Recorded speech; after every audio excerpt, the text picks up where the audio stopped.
I thought I knew everything about my study partner until the night he cornered me in the library, his hand covering my mouth as he whispered the words that would change everything between us. What started as innocent late-night study sessions became the most intense emotional roller coaster of my life. I tried to interrupt him, to stop what I knew would complicate everything, but he wouldn't let me speak. "Let me finish," he said, his voice breaking with vulnerability I'd never heard before. What he told me in that empty library at 2 a.m. shattered every assumption I had about friendship, attraction, and the guy I thought I could never have. "You won't believe what happened next." I barely believed it myself. If someone had told me 3 months ago that I'd be spending every night in the library with Ethan Morrison, I would have laughed in their face. Not because he wasn't smart, everyone knew he was brilliant, but because guys like Ethan didn't usually associate with guys like me. Ethan was the kind of person who commanded attention without trying. Tall, athletic build from years of swimming, with dark hair that always looked perfectly messy and these intense gray eyes that seemed to see right through you. He was popular but not in an obnoxious way, confident but not arrogant. The type of guy who could have anyone he wanted and usually did. Me? I was Alex Chen, the quiet psychology major who spent more time with textbooks than people, whose idea of a wild night was staying up past midnight working on research papers. We existed in completely different orbits until Professor Williams paired us for our senior thesis project. Behavioral patterns in social anxiety, Ethan had said when we met at the campus coffee shop to discuss our topic. Interesting choice. I thought you'd want to do something more mainstream, I admitted, fidgeting with my notebook. He studied me for a moment, and I felt heat creep up my neck under his scrutiny. "Why would you think that?" "I don't know. You just seem like the type who'd go for the easy A. Shows how much you know about me," he said, but there was amusement in his voice rather than offense. "I like challenges. And you intrigue me, Alex Chen." The way he said my name made something flutter in my chest that I immediately tried to suppress. This was purely academic. A means to an end. Nothing more. But 3 months later, as I sat across from him in our usual spot on the 3rd floor of the library, I had to admit that somewhere along the way, things had become decidedly more complicated. "You're not paying attention," Ethan said, his voice cutting through my wandering thoughts. "Sorry, what were you saying?" He leaned back in his chair, studying me with that intense gaze that always made me feel exposed. "I was talking about the correlation between social media usage and anxiety triggers, but you were somewhere else entirely." "I was listening." "No, you weren't." He closed his laptop and leaned forward, his elbows on the table. "You've been distracted for weeks now. What's going on?" The honest answer was that I'd been distracted by him. By the way he bit his pen when he was thinking, by how his voice got softer when we were alone, by the way he'd started walking me back to my dorm after our late study sessions for safety, by the growing realization that my feelings for my study partner had crossed several lines I'd never intended to cross. Just stressed about the presentation. I lied, not meeting his eyes. "Alex." The way he said my name was gentler now, and when I looked up, his expression had shifted to something I couldn't quite read. "We've been working together for months. I know when you're lying." The library was nearly empty at this hour, just a few other students scattered across the floor, all absorbed in their own work. The isolation made everything feel more intimate, more dangerous. "It's nothing," I insisted, but my voice came out smaller than I intended. Ethan was quiet for a long moment, just watching me. Then he reached across the table and placed his hand over mine. The contact was warm and unexpected, sending an electric shock up my arm. "You know you can talk to me, right?" he said quietly. "About anything." I stared down at our joined hands, my heart hammering against my ribs. This was exactly the kind of moment I'd been trying to avoid, the kind that made it impossible to pretend my feelings were purely platonic. "Ethan, I've been thinking," he continued, his thumb tracing small circles against my skin. "About us. About how much time we spend together. How easy it is to talk to you. How much I look forward to these nights." My breath caught in my throat. Was he saying what I thought he was saying? "I think there's something here," he said, his voice dropping to almost a whisper. "Something more than just partnership on a project." I pulled my hand away abruptly, my chair scraping against the floor as I stood up. I should go. Alex, wait. But I was already gathering my things, my movements jerky and panicked. This couldn't be happening. Guys like Ethan didn't have feelings for guys like me. This was a misunderstanding or wishful thinking, or, Alex, please just listen to me for a second. I really need to go, I said, not looking at him as I stuffed my laptop into my bag. I heard his chair push back, heard his footsteps following me as I headed for the stairs. But I couldn't stop, couldn't turn around, couldn't let myself believe that what I'd heard in his voice was real. Because if it was real, everything between us was about to change in ways I wasn't sure I was ready for. I spent the next 3 days avoiding Ethan like my life depended on it. I switched coffee shops, changed my usual routes across campus, and even skipped our advanced research methods class, something I'd never done in 4 years of college. But Northwestern's campus wasn't that big, and Ethan Morrison wasn't the type to give up easily. He found me Thursday afternoon in the psychology building's computer lab, a place I'd thought was safely off his radar. I was hunched over a desktop, trying to make sense of our data analysis, when I felt someone slide into the chair next to me. Running away isn't very mature, Alex. I didn't look up from the screen. I'm not running away. I'm working on our project, which we're supposed to be doing together. His voice was calm, but I could hear the frustration underneath. We present in 2 weeks. I can handle my part. That's not the point, and you know it. I finally turned to face him, and immediately regretted it. He looked tired, like he hadn't been sleeping well, and there was something vulnerable in his expression that made my chest ache. Ethan, about the other night. Forget the other night, he said quickly. If I made you uncomfortable, I'm sorry. Can we just go back to how things were? The relief I should have felt didn't come. Instead, there was this hollow disappointment that settled in my stomach. Yeah, of course. Partners. That's all. Good. But he didn't look like it was good. He looked like he was forcing himself to believe it. So, tonight? Library. We really need to finish the statistical analysis. I wanted to say no, to suggest we work separately, to maintain the safe distance I'd been trying to create. But our presentation was in 2 weeks, and failing wasn't an option. Fine. But just work. Okay? Just work, he agreed. That night, the tension in our usual library spot was thick enough to cut with a knife. We sat on opposite sides of the table instead of our usual side-by-side arrangement, and every interaction felt stilted and formal. Ethan kept his eyes on his laptop screen, and I focused on our research notes, both of us working hard to pretend that everything was normal. The correlation between social media usage and anxiety spikes is stronger than we initially thought, Ethan said, his voice professionally neutral. I replied, not trusting myself to say more. Alex. I looked up to find him watching me with an expression I couldn't read. This is ridiculous, he said quietly. We can't even have a conversation about our own research. We're having a conversation. No, we're not. We're reciting data at each other. He closed his laptop with more force than necessary. 3 months ago, you would have had 5 theories about why that correlation exists. You would have been excited about the implications. He was right, and I hated that he was right. I'm just focused. You're scared. The word hung between us like an accusation. My jaw tightened. I'm not scared of anything. No? Then why did you run away the other night? Why have you been avoiding me? Why are you sitting over there like I have some contagious disease? Because I started, then stopped, realizing I was about to admit exactly what he was accusing me of. Because what, Alex? I could feel the familiar panic rising in my chest, the same feeling that had sent me fleeing 3 nights ago. But this time there was nowhere to run. The library was nearly empty, and Ethan was watching me with those gray eyes that seemed to see right through all my defenses.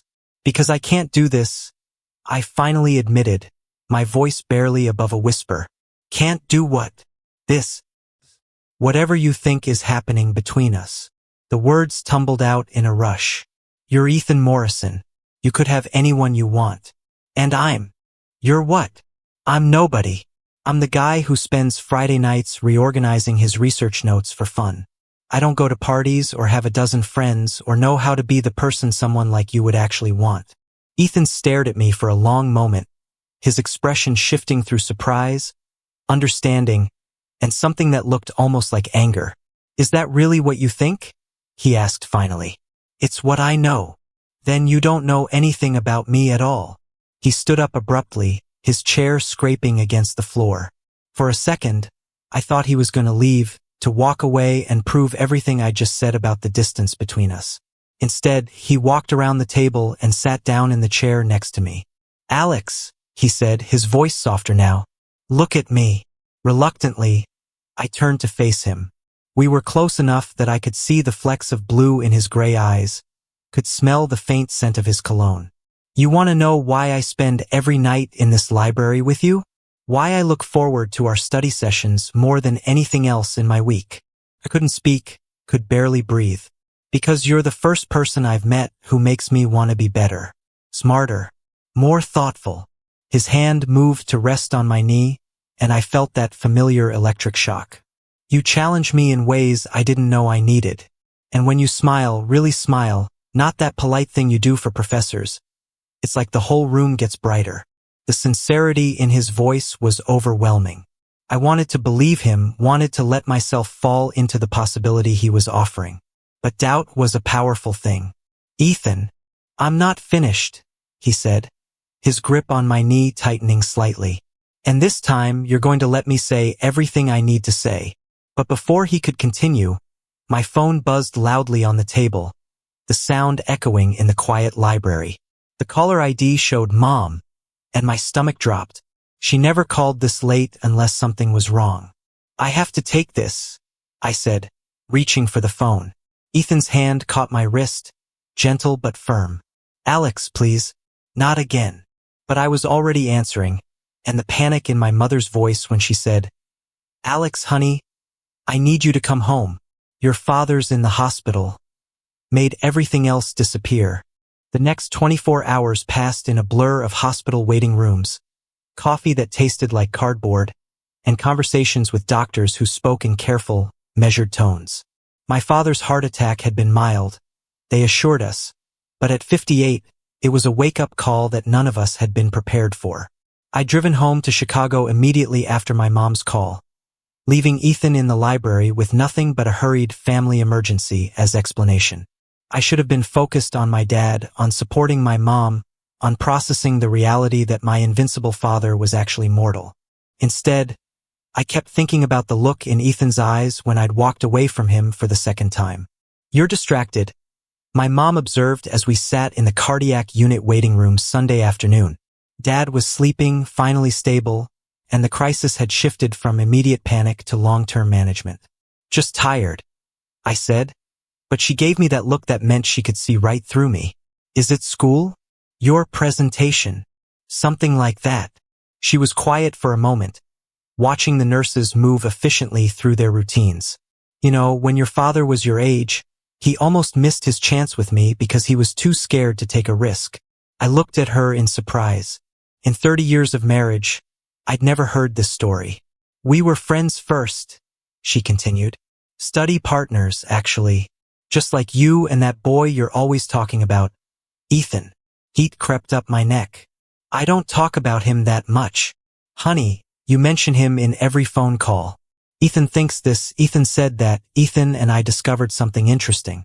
She smiled softly. Your father did the same thing about me for months before he finally worked up the courage to tell me how he felt. My mouth went dry. Mom, I'm not asking you to explain anything to me, she said gently. I'm just saying that life is short and unpredictable, and the people who matter deserve to know they matter. Before I could respond, my phone buzzed with a text. Ethan's name on the screen made my heart skip. Alex, I heard about your dad from Professor Williams. Is he okay? Are you okay? I've been worried since you left. I stared at the message, rereading it 3 times. He'd been worried. About me. He's stable. Going to be fine. Thanks for asking. His response came immediately. When are you coming back? We really need to talk. My fingers hovered over the keyboard. Part of me wanted to tell him everything. About my dad, about my fears, about how I'd been thinking about him constantly for the past 24 hours. Instead, I typed, Monday night. We can finish the project then. The 3 dots appeared and disappeared several times before his final message came through. This isn't about the project, Alex. You know that. Monday evening found me back in our usual library spot, but everything felt different. The familiar space seemed charged with unfinished conversations and unresolved tension. Ethan was already there when I arrived, our research materials spread across the table, but I could tell from his posture that work was the last thing on his mind. How's your dad? He asked as I sat down across from him. Better. Scared us for a while, but the doctors say he'll be fine with some lifestyle changes. I'm glad. He paused, studying my face. How are you? The simple question, asked with such genuine concern, almost undid me. Tired, grateful, a little overwhelmed. Alex. His voice was gentle but determined. We need to talk about what happened Friday night. Ethan, please. I can't. No. He stood up and moved to the chair next to me, the same position we'd been in 3 nights ago. You ran away again. I get it, family emergency, I understand that. But we can't keep doing this dance. I looked around the library nervously. There were more students tonight, scattered across the floor, but still close enough to overhear if our conversation got too intense. This isn't the place. Then where? His frustration was evident now. You won't talk to me in class, you avoid our usual spots, and every time I try to have a real conversation, you find a reason to leave. Because I know how this ends, I said, my voice barely above a whisper. And I can't handle it. You don't know anything about how this ends because you won't let it begin. He reached for my hand, and I didn't pull away this time. His fingers intertwined with mine, warm and solid and real. Alex, I need you to listen to me. Really listen. Can you do that? I nodded, not trusting my voice. I've been thinking about you constantly for months, not just as a study partner or a friend, but as something more, something I've never felt before. His thumb traced circles against my palm. You make me laugh. You challenge my ideas.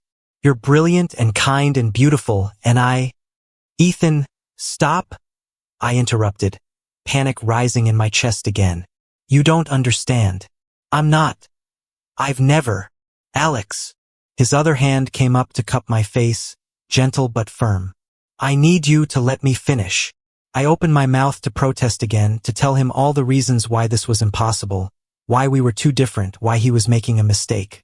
But before I could speak, his hand moved to cover my mouth, his fingers warm against my lips. Let me finish, he said quietly, his gray eyes holding mine. Please, you've been running from this for weeks, and I understand why you're scared. But I need to say this, and you need to hear it. My heart was pounding so hard I was sure he could hear it.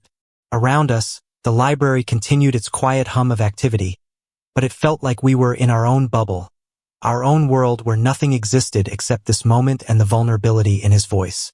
He kept his hand there for just a second longer, making sure I understood that he wasn't going to let me interrupt this time. Then, slowly, he moved it back to rest on my knee, his eyes never leaving mine. I'm falling in love with you, he said simply. And I hope you feel the same way. The words hung between us like a bridge I could either cross or burn. And for the first time in weeks, I found myself wanting to be brave enough to cross it. I stared at Ethan, his words echoing in my mind like ripples in still water. I'm falling in love with you. The sincerity in his gray eyes was so intense it almost hurt to look at, but I couldn't look away. I started, but he shook his head slightly. I'm still not finished, he said softly, his hand still resting on my knee. I know you're scared. I know this isn't what you planned when we got paired up for this project. Hell, it isn't what I planned either. He paused, running his free hand through his hair, that gesture I'd come to know so well. I've dated girls my entire life. I thought I had everything figured out. Then I started spending time with you, really spending time, and suddenly nothing I thought I knew about myself made sense anymore. Around us, The library was growing quieter as the evening progressed. The few remaining students were absorbed in their own work, giving us the privacy we desperately needed for this conversation. "You want to know what made me realize?" he continued. "It was 3 weeks ago when you fell asleep during our late study session. You were exhausted from your psychology lab practical, and you just dozed off with your head on your arms. I sat there for an hour, just watching you sleep, thinking about how peaceful you looked and how much I didn't want that moment to end.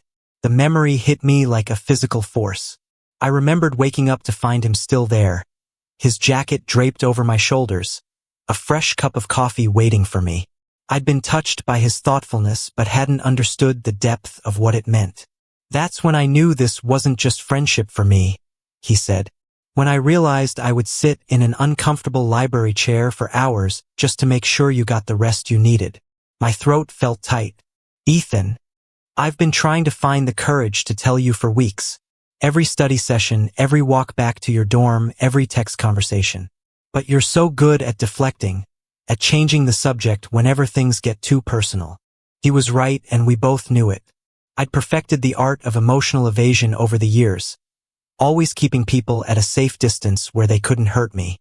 So when you started pulling away after I tried to tell you how I felt, I knew I was running out of chances.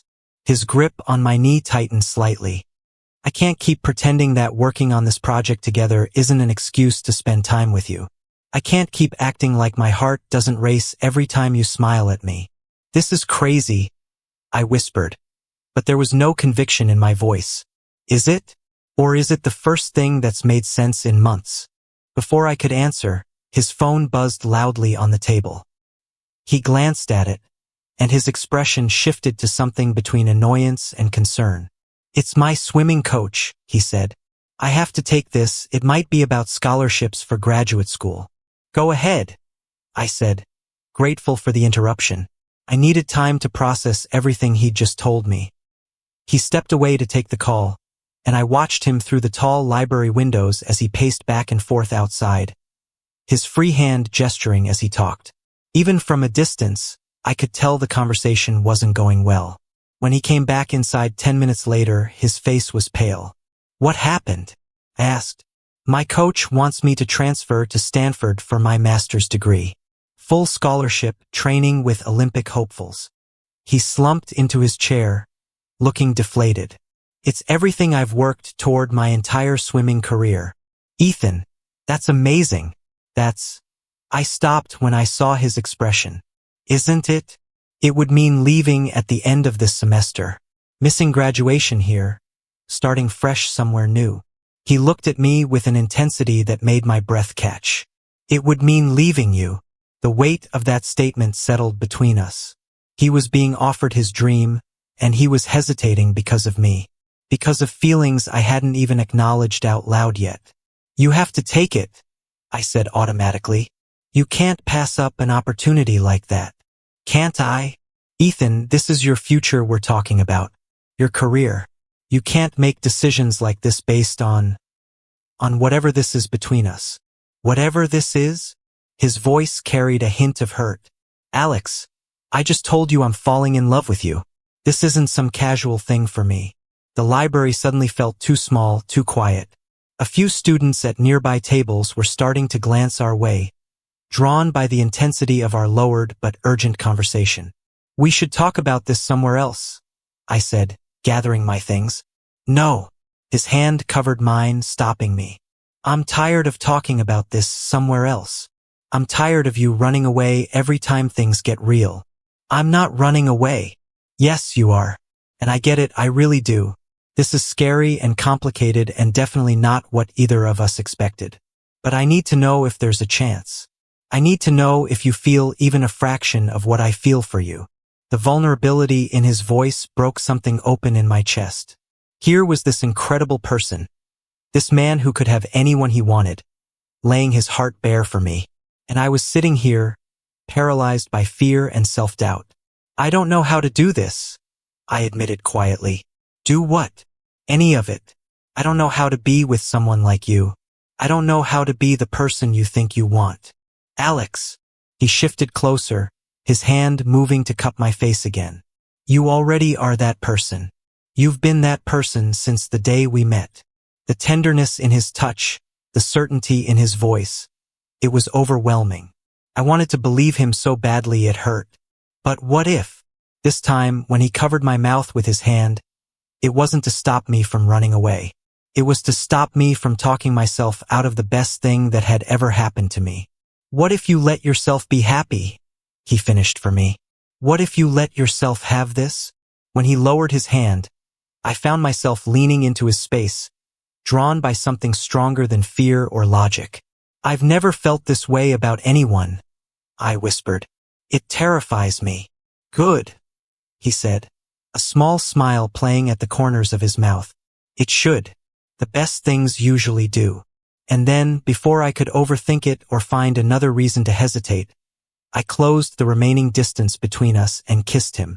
Kissing Ethan Morrison in the third floor of the university library at 11:47 p.m. on a Monday night was not part of any plan I'd ever made for my life. But as his lips moved against mine, soft and warm and perfect, I realized that maybe the best things couldn't be planned. The kiss was gentle at first, tentative, as if we were both afraid the other might pull away. But when I didn't retreat, when I instead brought my hand up to rest against his chest, feeling his heart hammering beneath my palm, he deepened it. His fingers tangled in my hair, and I made a sound that was half sigh, half revelation. When we finally broke apart, we were both breathing hard. The library around us felt different somehow, as if the entire world had shifted while we were lost in each other. Alex, he said, my name barely a breath against my lips. I know, I whispered back, because I did know. I knew that everything had just changed irrevocably. I knew that I was falling for him just as hard as he was falling for me. And I knew that I was still terrified, but for the first time, the possibility felt stronger than the fear. So, he said, a smile spreading across his face, does this mean you're willing to let me take you on an actual date? Not just study sessions disguised as dates. I laughed, the sound surprising me with its lightness. Is that what those were? Alex, I've been trying to date you for 2 months. You just never realized it. The admission made warmth spread through my chest. I'm not very good at this, I warned him. Good at what? Dating. Relationships. Being someone's. I trailed off, not sure what word to use. Boyfriend?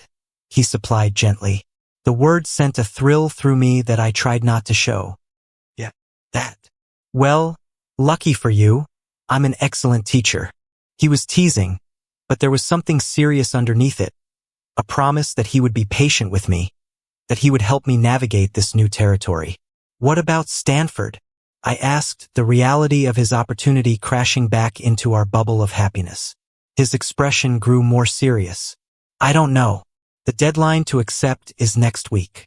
Ethan, you can't turn down Stanford because of me. We just figured this out. Hey, he cupped my face again, his thumb brushing across my cheekbone. We'll figure it out. Whatever happens, we'll figure it out together. The confidence in his voice made me want to believe him, but I'd learned not to trust in happy endings, not to assume that wanting something badly enough would make it work out. What if we don't? I asked quietly. What if we do? Before I could respond, the lights in the library flickered, the 15-minute warning that they'd be closing soon. Around us, the few remaining students began packing up their things. Come on, Ethan said, standing and offering me his hand. Let me walk you home. The walk back to my dorm was different from all the others we'd taken over the past months. This time, when Ethan's hand brushed against mine, I didn't pull away. This time, when he made a joke and I laughed, I didn't feel self-conscious about how happy I sounded. This time, when we reached my building and I turned to say goodnight, there was no awkward uncertainty about whether I should hug him or shake his hand or just wave. This time, he kissed me goodnight against the brick wall of Morrison Hall, soft and sweet and full of promise. Tomorrow, he said against my lips. Dinner. A real date. Okay. I agreed and meant it. I watched him walk away, his hands in his pockets, a spring in his step that hadn't been there earlier.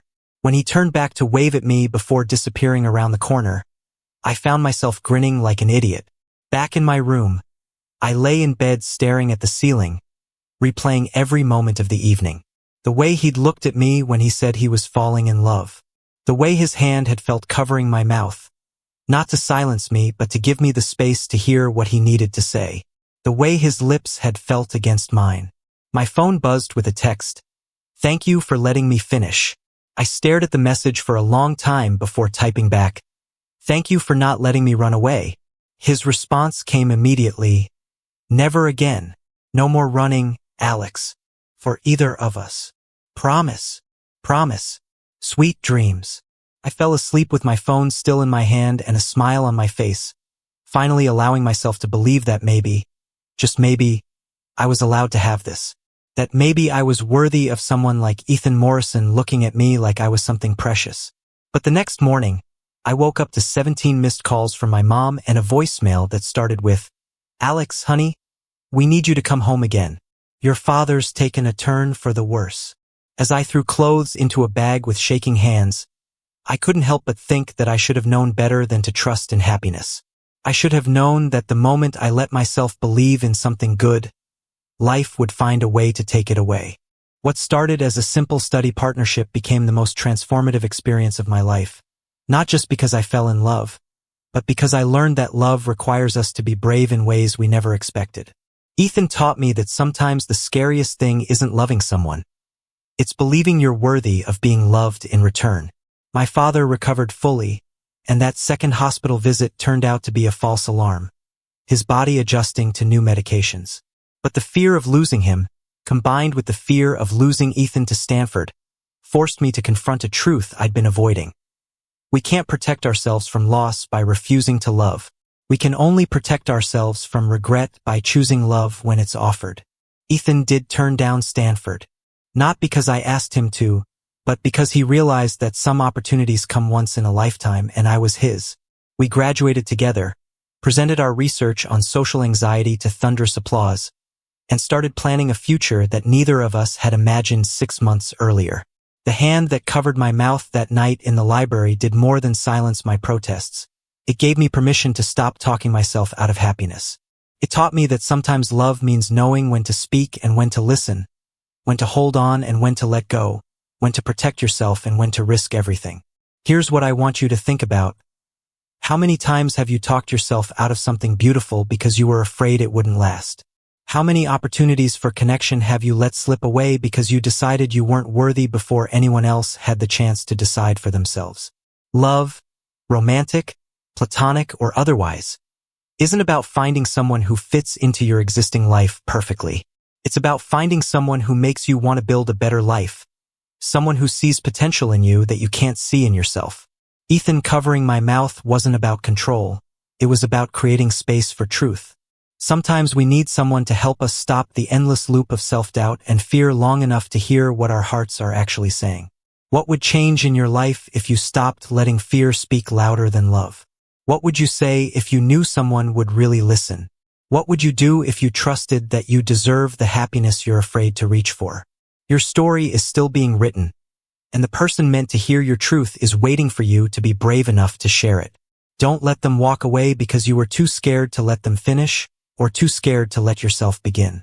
If this story resonated with your own journey of finding courage in love, I'd love to hear about it in the comments below. Remember to subscribe for more stories about the courage to be vulnerable. Like this video if Ethan and Alex's story moved you, and hit that notification bell so you never miss a story about finding love when you least expect it.